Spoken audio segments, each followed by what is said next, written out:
1,000억 원. 67세 박순자 할머니가 평생 숨겨온 재산입니다. 며느리 이지혜는 그 사실을 까맣게 몰랐습니다. 아니, 알려고 하지도 않았죠. 오히려 시어머니를 향해 이렇게 말했습니다. 멍청한 총것 주제에 무슨 재산이 있겠어요. 하지만 지혜는 곧 알게 됩니다. 그 총것이 손에 쥔 한 장의 증권계좌 명세서가 모든 것을 뒤바꿔 놓을 만큼 파급력이 크다는 사실을요. 과연 그 명세서에는 무엇이 적혀 있었을까요? 그리고 오만했던 며느리는 어떤 결말을 맞이했을까요? 지금부터 그 충격적인 반전을 여러분께 들려드리겠습니다. 그 전에 잠깐 구독과 좋아요 버튼을 눌러주시면 다음 이야기를 더 빨리 만날 수 있습니다. 명언의 울림입니다. 그럼 바로 시작하겠습니다. 새벽 5시 30분, 박순자는 어김없이 눈을 떴습니다. 70평 아파트 안방 창문을 열자 서울 강남의 새벽 공기가 들어왔습니다. 남편이 세상을 떠난 지 5년이 흘렀지만 생활 습관만큼은 그대로였습니다. 규칙적인 생활이 건강의 비결이라고 믿었거든요. 세면대 앞에 서서 거울을 바라봤습니다. 67세 치고는 건강한 편이었습니다. 흰머리가 많아졌지만 얼굴에는 아직 생기가 남아 있었습니다. 평생 검소하게 살아온 덕분일까요? 화장품도 백화점이 아닌 동네 마트에서 샀습니다. 거실로 나오니 며느리 이지혜가 소파에 앉아 스마트폰을 들여다보고 있었습니다. 새벽부터 무얼 그렇게 보는지 궁금했지만 묻지 않았습니다. 요즘 젊은 사람들은 휴대폰 없이는 하루도 못 산다고 하더군요. 어머니, 일찍 일어나셨네요. 지혜가 고개를 들지도 않은 채 말했습니다. 목소리에는 인사라기보다는 확인에 가까운 무덤덤함이 묻어났습니다. 박순자는 그저 고개만 끄덕였습니다. 며느리와 대화하는 것이 언제부턴가 부담스러워졌습니다. 주방으로 향했습니다. 냉장고를 열어보니 어제 손수 만든 밑반찬들이 가지런히 놓여 있었습니다. 콩나물 무침, 시금치나물, 멸치볶음. 평생 해온 일이었습니다. 아들 준호가 어렸을 때부터 손수 반찬을 만들어 먹였습니다.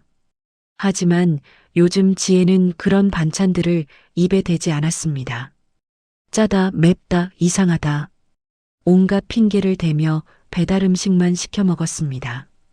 박순자가 평생 익혀온 손맛을 이해하지 못하는 것 같았습니다.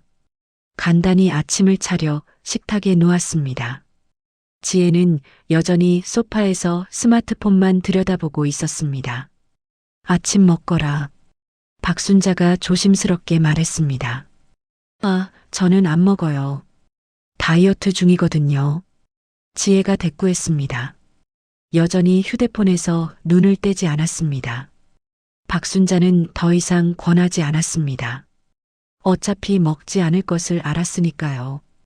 혼자 식사를 마치고 설거지를 했습니다. 싱크대에 서서 창밖을 내다봤습니다. 이른 아침인데도 거리는 벌써 분주했습니다.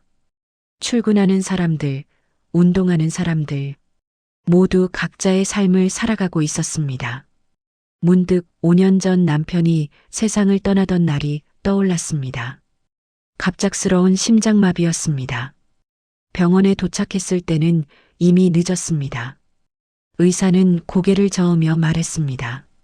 최선을 다했지만 소생시킬 수 없었습니다. 그날 이후 모든 것이 달라졌습니다. 40년을 함께 살아온 반려자가 사라지자 세상이 텅 비어버린 것 같았습니다.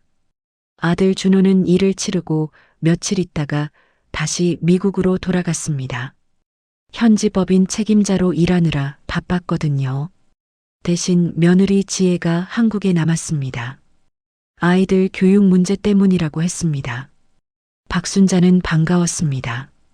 혼자 지내는 것보다 며느리와 손주들이라도 있으면 덜 외로울 것 같았으니까요. 하지만 기대는 오래가지 못했습니다.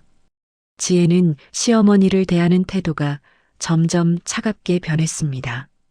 처음에는 존댓말을 쓰고 예의를 갖췄는데 시간이 지나면서 달라졌습니다. 무시하는 듯한 말투, 귀찮다는 표정, 불편하다는 몸짓. 박순자는 그럴 때마다 참았습니다. 며느리도 힘들 거라고 생각했습니다. 남편이 외국에 나가 있으니 혼자서 아이들을 키우는 것이 얼마나 버거울까요? 시어머니까지 챙기라고 하면 부담스러울 게 분명했습니다. 설거지를 마치고 거실로 돌아왔습니다. 지혜는 여전히 소파에 앉아 있었습니다. 손에는 명품 가방 사진이 가득한 쇼핑몰 화면이 보였습니다. 박순자는 슬쩍 지나가며 봤지만 아무 말도 하지 않았습니다. 어머니, 오늘 외출하실 거예요? 지혜가 갑자기 물었습니다. 박순자는 잠시 망설였습니다. 오늘은 증권사에 들를 생각이었습니다. 남편이 남긴 계좌를 정리할 겸 상담을 받으려고요. 응, 잠깐 볼 일이 있어서 나가봐야 돼. 박순자가 조심스럽게 답했습니다. 그럼 저녁까지는 돌아오세요. 손주들 봐주셔야 하니까. 지혜의 말투는 명령에 가까웠습니다. 부탁이 아니라 당연히 해야 할 일이라는 뉘앙스였습니다. 응, 그래. 손주들을 돌보는 것은 싫지 않았습니다. 오히려 외로움을 달래주는 소중한 시간이었습니다. 8살 민서와 6살 준우는 천진난만했습니다. 다만 며느리의 태도가 마음에 걸렸습니다. 도와달라고 부탁하는 것이 아니라 당연히 해야 한다는 식이었습니다. 마치 박순자가 며느리를 위해 존재하는 것처럼 말이죠. 방으로 들어가 외출 준비를 했습니다.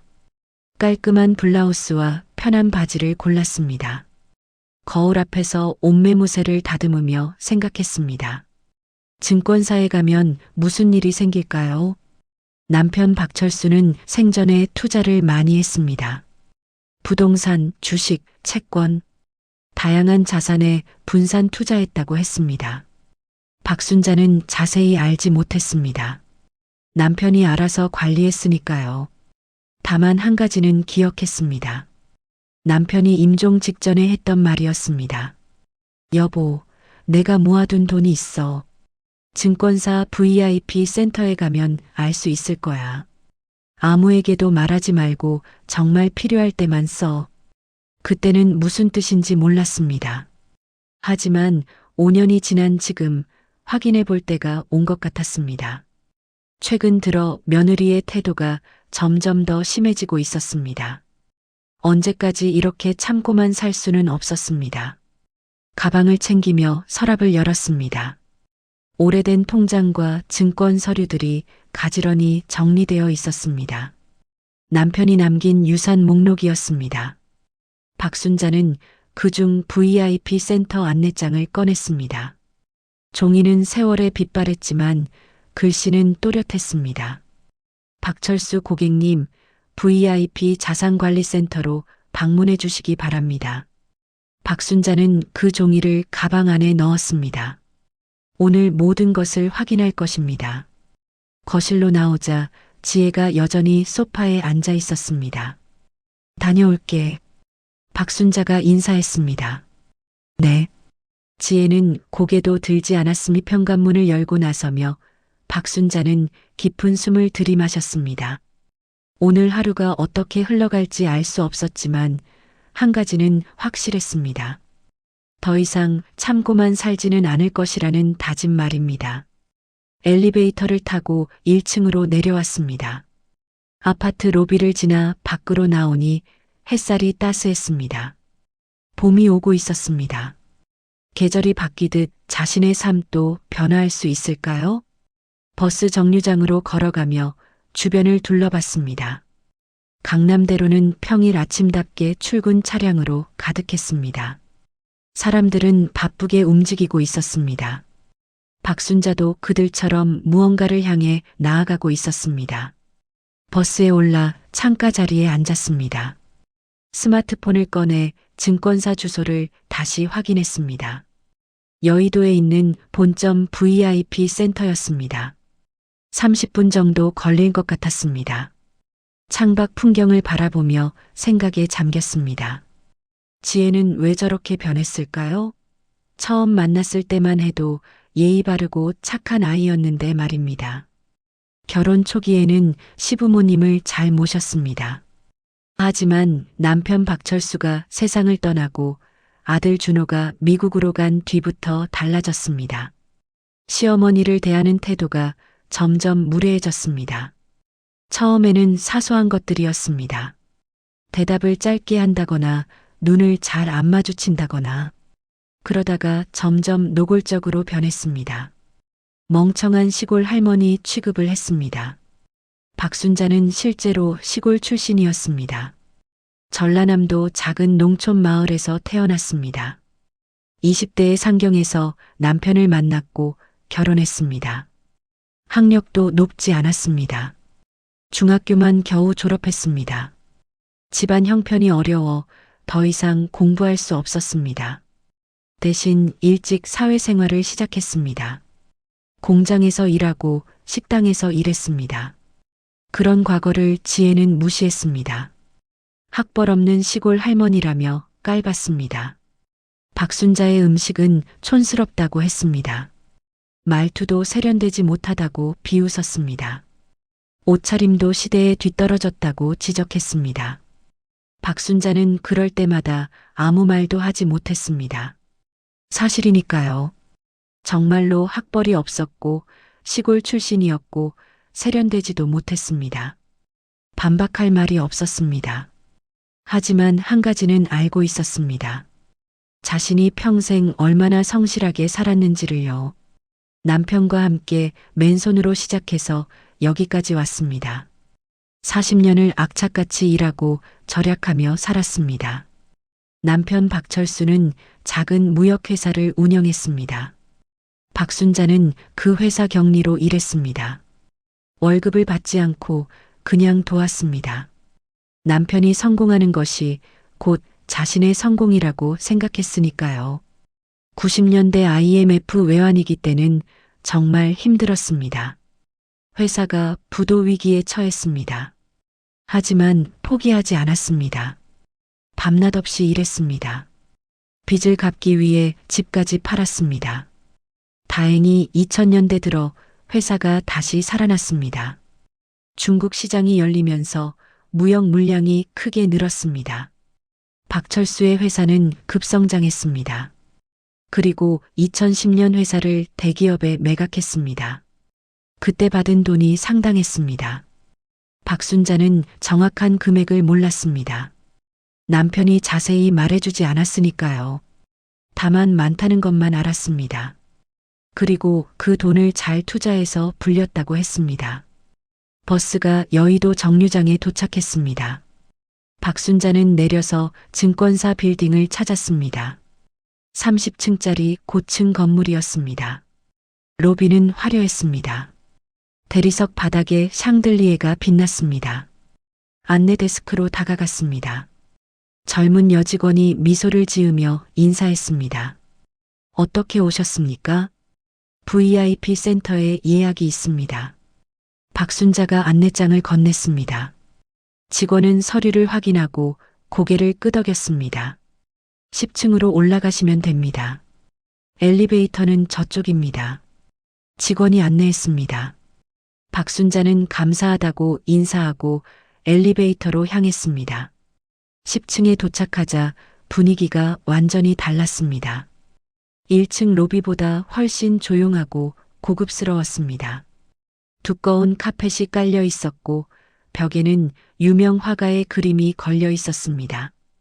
VIP 센터 입구에는 중년 남성이 서 있었습니다. 정장을 단정히 차려입었고 명찰에는 김상무라고 쓰여 있었습니다. 박순자 고객님이십니까? 네, 그렇습니다. 박순자가 답했습니다. 기다리고 있었습니다. 이쪽으로 오시죠. 김상무가 안내했습니다. 복도를 지나 개별 상담실로 들어갔습니다. 넓고 쾌적한 공간이었습니다. 자리에 앉자 김상무가 서류를 꺼냈습니다. 고인이 되신 박철수 고객님의 계좌를 확인하시러 오신 거죠? 네. 박순자는 긴장했습니다. 가슴이 두근거렸습니다. 먼저 신분 확인을 하겠습니다. 김상무가 신분증을 요청했습니다. 박순자는 주민등록증을 건넸습니다. 확인 절차가 끝나자 김상무가 컴퓨터를 켰습니다. 잠시만 기다려 주십시오. 김상무가 키보드를 두드렸습니다. 화면을 응시하던 그의 표정이 미묘하게 변했습니다. 눈이 커지더니 다시 한번 확인했습니다. 이게 맞습니까? 김상무가 조심스럽게 물었습니다. 무슨 일인가요? 박순자가 물었습니다. 고객님, 이 계좌는 우리 증권사에서도 최상위 등급입니다. 김상무의 목소리가 떨렸습니다. 그리고 출력 버튼을 눌렀습니다. 프린터에서 종이가 나왔습니다. 김상무는 그것을 조심스럽게 박순자에게 건넸습니다. 박순자는 떨리는 손으로 받았습니다. 종이를 내려다보는 순간 숨이 멎는 것 같았습니다. 평가액 란에 찍힌 숫자였습니다. 1032억 4758만 6920원. 1000억이 넘는 금액이었습니다. 박순자는 눈을 의심했습니다. 숫자를 다시 세어봤습니다. 1000억? 정말 1000억이었습니다. 이게 정말입니까? 박순자가 떨리는 목소리로 물었습니다. 네. 고인께서 평생에 걸쳐 투자하신 자산입니다. 부동산 리츠, 우량 주식, 해외 채권 등으로 분산되어 있습니다. 김상무가 설명했습니다. 박순자는 의자에 등을 기댔습니다. 머릿속이 복잡했습니다. 남편이 이렇게 큰 재산을 남겼다니 몰랐습니다. 아니, 상상도 하지 못했습니다. 고객님께서는 이 계좌의 법정 상속인이십니다. 모든 자산에 대한 권리가 있습니다. 김상무가 덧붙였습니다. 박순자는 고개를 끄덕였습니다. 하지만 아직도 실감이 나지 않았습니다. 1000억? 평생 들어본 적 없는 금액이었습니다. 어떻게 이런 일이 가능할까요? 남편 목소리가 들리는 것 같았습니다. 여보, 이 돈은 정말 필요할 때만 써. 그리고 아무에게도 말하지 마. 박순자는 그제야 남편의 뜻을 이해했습니다. 이 사실을 가족들이 알고 있습니까? 김상무가 조심스럽게 물었습니다. 아니요. 아무도 모릅니다. 박순자가 답했습니다. 그렇다면 비밀 유지를 권장합니다. 큰 재산은 때때로 가족관계를 복잡하게 만들기도 합니다. 김상무의 조언이었습니다. 박순자는 고개를 끄덕였습니다. 충분히 이해할 수 있었습니다. 돈 때문에 가족이 갈라지는 이야기는 많이 들었습니다. 특히 며느리 지혜가 이 사실을 알게 되면 어떻게 될까요? 잠시 생각에 잠겼습니다. 지혜는 평소 돈에 관심이 많았습니다. 명품 가방, 고급 화장품, 비싼 옷. 항상 쇼핑몰을 들여다봤습니다. 그런 지혜가 1000억을 알게 되면 상상만 해도 끔찍했습니다. 아마 태도가 180도 바뀔 것입니다. 갑자기 친절해지고 살갑게 굴겠죠. 하지만 그것은 진심이 아닐 것입니다. 돈 때문일 뿐입니다. 고객님, 어떻게 하시겠습니까? 김상무가 물었습니다. 일단 그대로 두겠습니다. 당분간은 아무것도 하지 않겠습니다. 박순자가 답했습니다. 알겠습니다. 필요하실 때 언제든 연락 주십시오. 김상무가 명함을 건넸습니다. 상담을 마치고 밖으로 나왔습니다. 엘리베이터를 타고 1층으로 내려왔습니다. 로비를 지나 밖으로 나오니 햇살이 눈부셨습니다. 세상이 달라 보였습니다. 지금 자신은 1000억을 가진 사람입니다. 하지만 겉으로는 평범한 67세 할머니에 불과합니다. 이 격차가 묘하게 느껴졌습니다. 마치 다른 세계에 발을 딛고 있는 것 같았습니다. 버스에 올라 집으로 돌아가는 길, 박순자는 결심했습니다. 이 비밀을 당분간 숨기기로요. 언제까지 숨길지는 모르겠습니다. 하지만 적어도 지금은 아닙니다. 며느리 지혜가 어떻게 나올지 지켜볼 것입니다. 계속 무시하고 멸시한다면 그때는 보여줄 것입니다. 천억을 가진 시어머니가 얼마나 무서운지를요. 집에 도착하니 오후 2시였습니다. 현관문을 열고 들어가자 거실이 어질러져 있었습니다. 손주들이 놀고 간 흔적이었습니다. 장난감이 여기저기 널려 있었고 과자 부스러기가 바닥에 떨어져 있었습니다. 지혜는 방에서 나오지도 않았습니다. 박순자는 한숨을 쉬며 정리를 시작했습니다. 장난감을 주우고 바닥을 쓸었습니다. 평생 해온 일이었습니다. 하지만 이제는 달랐습니다. 손을 움직이면서도 머릿속으로는 다른 생각을 했습니다. 1,000억? 그 돈이 있다는 사실이 마음을 다르게 만들었습니다. 더 이상 무시당할 이유가 없었습니다. 멍청한 총것이 아니었습니다. 학벌이 없고 시골 출신이어도 상관없었습니다. 돈이 있으니까요. 아주 많은 돈이요. 박순자는 미소를 지었습니다. 며느리가 언제까지 오만하게 굴 수 있을지 지켜볼 것입니다. 그리고 적절한 때가 오면 모든 것을 보여줄 것입니다. 그날이 언제일지는 아직 모릅니다. 하지만 분명한 것은 그날이 반드시 올 것이라는 사실입니다. 박순자는 그날을 기다리기로 했습니다. 저녁 6시 손주들이 학원에서 돌아왔습니다. 8살 민서와 6살 준우가 현관문을 열고 들어왔습니다. 할머니, 아이들이 반갑게 인사했습니다. 왔구나. 박순자는 무릎을 굽히고 아이들을 안아주었습니다. 손주들만큼은 여전히 자신을 반겼습니다. 이 순간만큼은 행복했습니다. 배고파요. 준우가 말했습니다. 알았어. 할머니가 맛있는 거 만들어줄게. 박순자가 머리를 쓰다듬으며 말했습니다. 주방으로 가서 저녁 준비를 시작했습니다. 냉장고에서 재료를 꺼내 요리를 했습니다. 아이들이 좋아하는 김치찌개와 계란말이를 만들었습니다. 평생 해온 음식이었습니다. 그때 지혜가 방에서 나왔습니다. 화장을 짙게 하고 외출복을 입었습니다. 어디 나가는 모양이었습니다.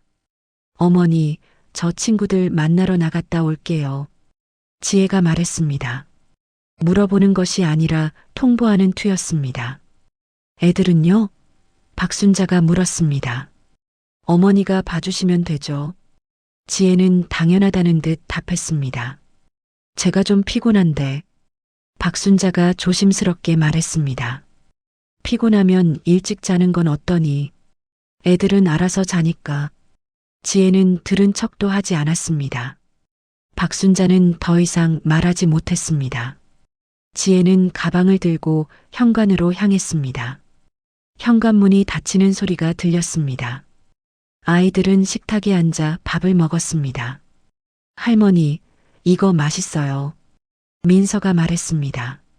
그래, 많이 먹어라. 박순자는 미소를 지었습니다. 손주들만큼은 자신의 음식을 좋아해 줬습니다. 엄마는 왜 자꾸 나가요? 준우가 물었습니다. 엄마도 친구들을 만나야지. 박순자가 답했습니다. 하지만 속으로는 씁쓸했습니다. 지혜는 요즘 거의 매일 외출했습니다. 친구를 만난다고 했지만 박순자는 의심스러웠습니다. 늘 화장을 짙게 하고 비싼 옷을 입었습니다. 그리고 밤늦게 돌아왔습니다. 아들 준호는 미국에서 열심히 일하고 있습니다. 회사 일이 바빠서 한국에 자주 오지 못했습니다. 영상통화로 가끔 얼굴을 봤지만 그뿐이었습니다. 준호는 지혜가 이렇게 변한 줄 모릅니다. 박순자도 말하지 않았습니다. 아들이 걱정할까봐 숨겼습니다. 괜찮다고, 잘 지낸다고, 며느리가 잘해준다고 거짓말했습니다. 하지만 현실은 달랐습니다. 지혜는 점점 더 방자해졌습니다. 시어머니를 하인처럼 부렸습니다. 청소하라, 밥하라, 애 봐라. 명령만 했습니다. 박순자는 참았습니다. 며느리도 힘들 거라고 생각했습니다.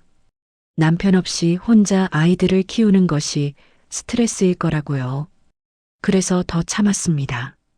하지만 오늘은 달랐습니다. 증권사에서 1,000억을 확인한 후부터 마음이 변했습니다. 더 이상 참을 필요가 없다는 생각이 들었습니다. 아이들 식사를 마치고 설거지를 했습니다. 손주들은 거실에서 텔레비전을 봤습니다. 박순자는 주방에서 창밖을 내다봤습니다. 밤하늘에 별이 보였습니다. 남편 박철수가 생각났습니다. 여보, 당신이 남긴 돈을 오늘 확인했어요. 1,000억이나 되더군요. 이제 어떻게 해야 할까요? 대답은 없었습니다. 하지만 박순자는 알고 있었습니다. 남편이 원했던 것을요. 가족을 지키고 존중받으며 살라는 뜻이었습니다. 밤 11시 지혜가 돌아왔습니다. 취한 듯 비틀거렸습니다. 얼굴이 붉었고 술 냄새가 났습니다. 현관에서 신발을 벗다가 넘어질 뻔했습니다. 괜찮은 거니? 박순자가 부축하려 했습니다. 됐어요. 혼자 할 수 있어요. 지혜가 손을 뿌리쳤습니다. 비틀거리며 방으로 들어갔습니다. 박순자는 한숨을 쉬었습니다. 이게 며느리의 모습입니다. 밤늦게 술 마시고 들어와서 시어머니한테 짜증만 냅니다. 다음 날 아침 지혜는 늦잠을 잤습니다. 박순자가 아침을 차려놓았지만 나오지 않았습니다. 결국 아이들과 둘이서 식사를 했습니다. 오전 10시가 되어서야 지혜가 일어났습니다. 머리가 헝클어지고 얼굴이 부은 채로 나왔습니다. 주방으로 가서 냉장고를 열었습니다. 커피 있어요? 지혜가 물었습니다. 응, 저기쯤에 있단다. 박순자가 가리켰습니다. 지혜는 인스턴트 커피를 타서 마셨습니다. 그러고는 소파에 앉아 스마트폰을 켰습니다. 여전히 아침 인사도 없었습니다. 박순자는 더 이상 참을 수 없었습니다. 조심스럽게 입을 열었습니다. 지혜야, 우리 좀 이야기할 수 있을까? 뭐요? 지혜가 귀찮다는 표정으로 답했습니다.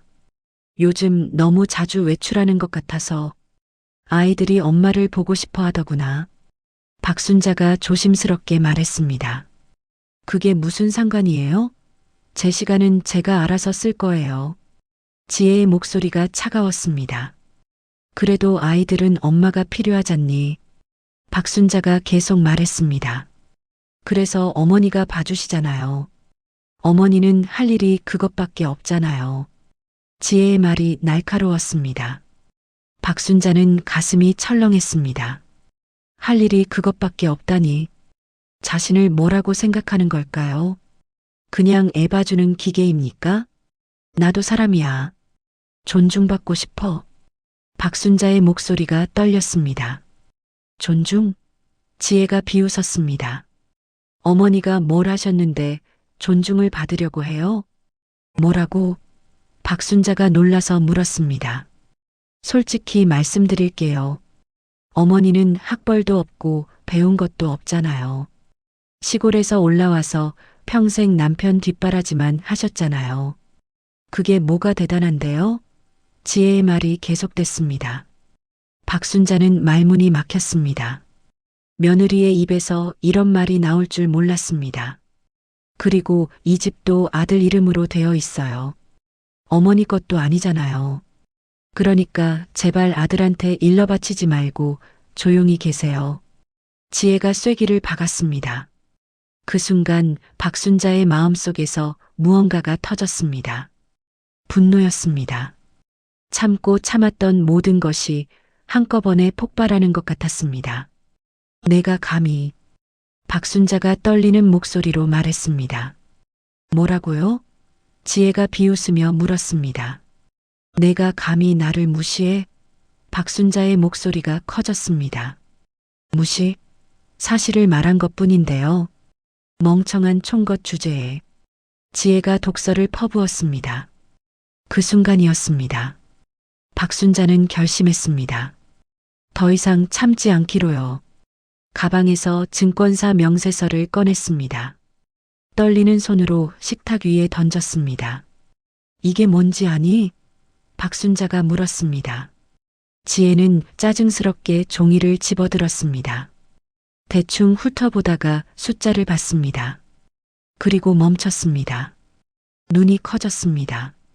이게 뭐예요? 지혜의 목소리가 떨렸습니다. 내 재산이다. 내가 그렇게 무시하던 멍청한 총것의 재산이지. 박순자가 또렷하게 말했습니다. 지혜는 종이를 다시 봤습니다. 숫자를 세어봤습니다. 1,000억? 정말 1,000억이었습니다. 얼굴이 새하얗게 변했습니다. 이건 거짓말이죠? 지혜가 떨리는 목소리로 물었습니다. 거짓말? 직접 증권사 가서 확인해봐라. 박순자가 차갑게 답했습니다. 지혜는 할 말을 잃었습니다. 입만 벙긋거릴 뿐 아무 소리도 나오지 않았습니다. 손에 든 종이가 파르르 떨렸습니다. 이제 알겠니? 내가 무시한 사람이 누군지. 박순자가 말했습니다. 지혜는 주저앉았습니다.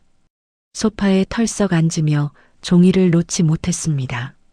계속 숫자만 쳐다봤습니다. 믿을 수 없다는 표정이었습니다. 박순자는 그런 며느리를 내려다봤습니다. 조금 전까지 오만하게 굴던 모습은 온데간데 없었습니다. 지금은 그저 당황한 사람일 뿐이었습니다. 앞으로 어떻게 나올지 보겠다. 박순자가 선언했습니다. 그리고 방으로 들어가 문을 닫았습니다. 방 안에서 박순자는 깊은 숨을 들이마셨습니다. 드디어 터뜨렸습니다. 5년간 참아왔던 모든 것을요. 이제 며느리가 어떻게 나올지 지켜볼 일만 남았습니다. 창밖을 내다봤습니다. 햇살이 따스했습니다. 마음이 한결 가벼워진 것 같았습니다. 더 이상 눈치 보지 않아도 됩니다. 무시당하지 않아도 됩니다. 1,000억이 있으니까요. 아주 큰 힘이 생긴 것입니다. 그날 이후 지혜의 태도가 180도 바뀌었습니다. 다음 날 아침 지혜는 일찍 일어나 아침을 차렸습니다. 평소에는 박순자가 혼자 했던 일이었습니다. 어머니, 아침 드세요. 지혜가 공손하게 말했습니다. 목소리가 완전히 달라져 있었습니다.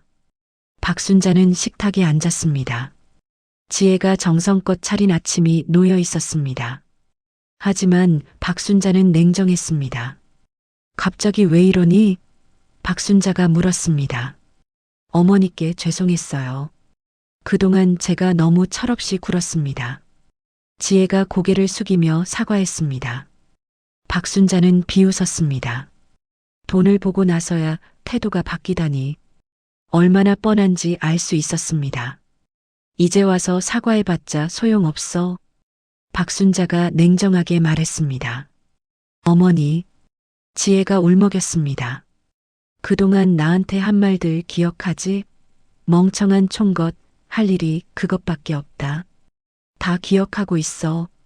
박순자가 하나하나 짚었습니다. 지혜는 아무 말도 하지 못했습니다. 사실이었으니까요. 자신이 그런 말들을 했던 것을요. 이제 내 본색을 알았으니까 더 이상 속지 않을 거야. 박순자가 선언했습니다. 그날부터 박순자는 달라졌습니다. 더 이상 며느리 눈치를 보지 않았습니다. 하고 싶은 말을 했고 하고 싶은 대로 행동했습니다. 지혜는 갑자기 시어머니를 극진히 모시기 시작했습니다. 아침마다 차를 타와드렸습니다. 어깨를 주무르겠다고 했습니다. 백화점에 함께 가자고 졸랐습니다. 하지만 박순자는 모두 거절했습니다. 이미 며느리의 속셈을 꿰뚫어 보고 있었으니까요. 1,000억이 탐나서 그러는 것일 뿐입니다. 어느 날 저녁 지혜가 조심스럽게 말을 꺼냈습니다. 어머니, 그 재산 말인데요. 뭐? 박순자가 차갑게 물었습니다. 혹시 준호목도 있는 건가요? 지혜가 떨리는 목소리로 물었습니다. 박순자는 비웃었습니다. 역시 그것이 궁금했던 거군요. 재산이 자기 남편한테도 상속되는지 확인하고 싶었던 겁니다. 이건 내 남편이 나한테 남긴 거야. 법적으로 내 재산이지. 박순자가 단호하게 말했습니다. 지혜의 얼굴이 굳었습니다. 자신에게는 한 푼도 올 수 없다는 뜻이었습니다. 시어머니가 혼자 다 가진 것입니다. 그럼 나중에 준호한테 상속되는 거죠? 지혜가 다시 물었습니다. 그건 내 마음이야. 박순자가 답했습니다. 사실이었습니다. 박순자가 죽으면 법적으로 아들 준호에게 상속됩니다. 하지만 지금 당장은 박순자의 것입니다. 그리고 그 돈을 어떻게 쓸지도 박순자가 정합니다. 지혜는 불안해지기 시작했습니다. 시어머니가 재산을 다 써버리면 어떡하죠? 아니면 다른 곳에 기부해버리면요? 온갖 상상이 머릿속을 스쳤습니다. 며칠 후 지혜가 또다시 말을 꺼냈습니다. 어머니, 요즘 건강은 어떠세요? 건강검진 한번 받으시는 게 어때요? 박순자는 그 속셈도 꿰뚫어 봤습니다. 건강검진을 시키는 척하면서 실제로는 얼마나 오래 살지 확인하고 싶은 것입니다. 필요 없어. 난 아직 건강해. 박순자가 거절했습니다. 지혜는 점점 초조해졌습니다. 시어머니가 자신을 완전히 무시하고 있었습니다. 아무리 잘해도 소용없었습니다. 그러던 어느 날 박순자가 선언했습니다. 나 혼자 살 집을 구할 거야. 네. 지혜가 놀라서 물었습니다. 너희랑 같이 사는 게 불편해. 그러니까 나가서 살겠어. 박순자가 담담하게 말했습니다. 지혜는 당황했습니다. 시어머니가 나가버리면 재산 관리를 어떻게 확인할까요? 그리고 나중에 상속받을 때 문제가 생기지 않을까요? 어머니, 그러지 마세요. 저희가 잘못했어요. 앞으로 잘할게요. 지혜가 애원했습니다. 하지만 박순자의 마음은 이미 굳어져 있었습니다. 며느리와 한 집에 사는 것이 더 이상 견딜 수 없었습니다. 다음 날부터 박순자는 부동산을 알아보기 시작했습니다. 강남 일대의 고급 아파트를 둘러봤습니다. 돈이 있으니 원하는 곳을 고를 수 있었습니다. 며칠 후 마음에 드는 아파트를 찾았습니다. 50평대 신축 아파트였습니다. 전망도 좋고 시설도 최신식이었습니다. 가격은 30억이었지만 전혀 문제되지 않았습니다. 계약을 진행했습니다. 며느리 지혜는 그 사실을 알고 충격을 받았습니다. 30억짜리 아파트를 현금으로 샀다는 것을 들었으니까요. 어머니, 정말 이사 가시는 거예요? 지혜가 떨리는 목소리로 물었습니다. 그래. 다음 주에 나간다. 박순자가 담담하게 답했습니다. 그럼 손주들은요? 지혜가 물었습니다. 내가 알아서 키워. 난 이제 내 인생을 살 거야. 박순자가 선언했습니다. 지혜는 절망했습니다. 시어머니가 완전히 자신들을 버리는 것이었습니다. 그리고 1,000억을 혼자 다 가지고 가는 것입니다. 이사 날이 다가왔습니다. 박순자는 짐을 쌌습니다. 평생 모았던 물건들을 정리했습니다. 필요 없는 것은 버리고 소중한 것만 챙겼습니다. 손주들이 울었습니다. 할머니, 가지 마세요. 민서와 준우가 매달렸습니다. 박순자는 아이들을 안아주었습니다. 가슴이 아팠습니다. 손주들은 정말 사랑스러웠습니다. 하지만 며느리와는 더 이상 살 수 없었습니다. 할머니 새 집에 놀러와. 박순자가 아이들을 달랬습니다. 이사 차량이 도착했습니다. 짐을 싣고 새 아파트로 향했습니다. 지혜는 멍하니 서서 지켜만 봤습니다. 박순자는 떠나면서 한 번도 뒤돌아보지 않았습니다. 이제 새로운 인생이 시작되는 것입니다. 새 아파트는 완벽했습니다. 넓고 깨끗했습니다. 전망이 좋아서 한강이 한눈에 보였습니다. 박순자는 만족스러웠습니다. 혼자 사는 것이 외롭지 않을까 걱정했는데 전혀 그렇지 않았습니다. 오히려 자유로웠습니다. 눈치 볼 사람도 없고 무시당할 일도 없었습니다. 가구를 새로 샀습니다. 고급 브랜드 가구로 집을 채웠습니다. 인테리어도 다시 했습니다. 돈을 아끼지 않았습니다. 어차피 1,000억이 있으니까요. 이웃들은 박순자를 존중했습니다. 50평대 신축 아파트에 사는 사람은 다 부자였으니까요. 아무도 그녀를 무시하지 않았습니다. 한 달쯤 지났을까요? 며느리 지혜에게서 전화가 왔습니다. 어머니, 어떻게 지내세요? 잘 지내지. 박순자가 담담하게 답했습니다. 저희가 잘못했어요. 다시 돌아오시면 안 될까요? 지혜가 애원했습니다. 박순자는 비웃었습니다. 이제 와서 무슨 소용입니까? 이미 다 끝난 일입니다. 싫어. 난 여기가 좋아. 박순자가 거절했습니다. 그럼 손주들이라도 보러 오세요. 지혜가 간청했습니다. 박순자는 잠시 생각했습니다. 손주들은 보고 싶었습니다. 하지만 며느리를 마주치는 것은 불편했습니다. 아이들만 내 집으로 데려와.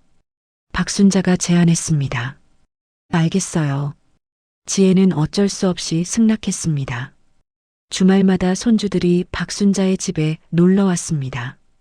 아이들은 할머니 집을 좋아했습니다. 넓고 장난감도 많았으니까요. 박순자는 손주들에게 좋은 것을 사주었습니다. 옷, 신발, 장난감. 아낌없이 돈을 썼습니다. 그리고 맛있는 음식을 해주었습니다. 아이들은 행복해했습니다. 할머니 집이 제일 좋아요.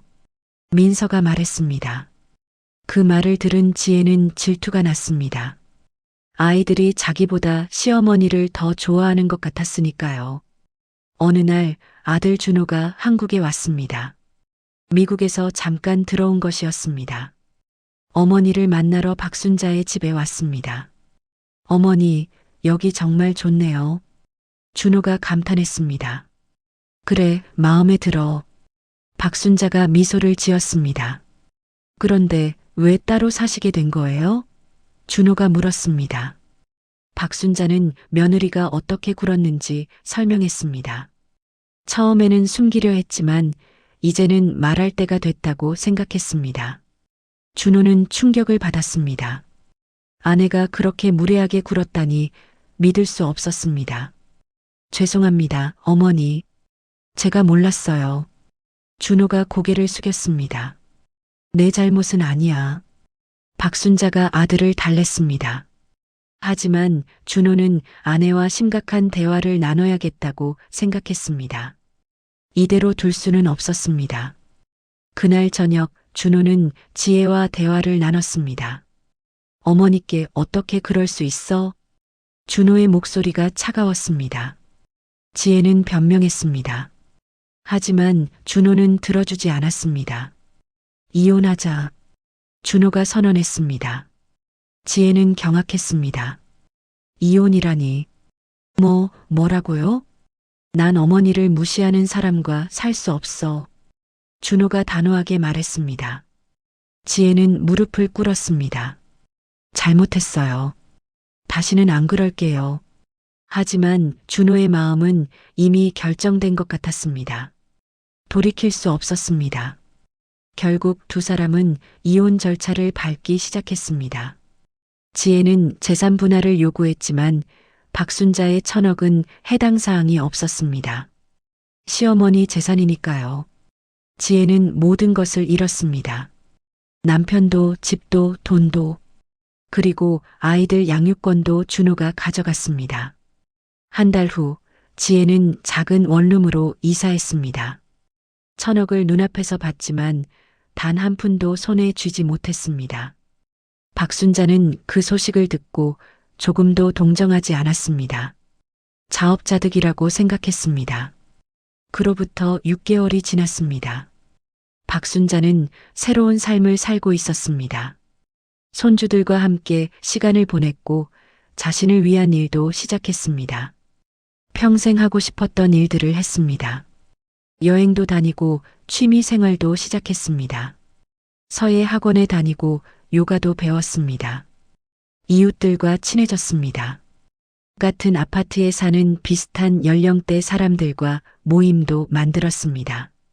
매주 함께 차를 마시며 이야기를 나눴습니다. 어느 날 손주 민서가 물었습니다.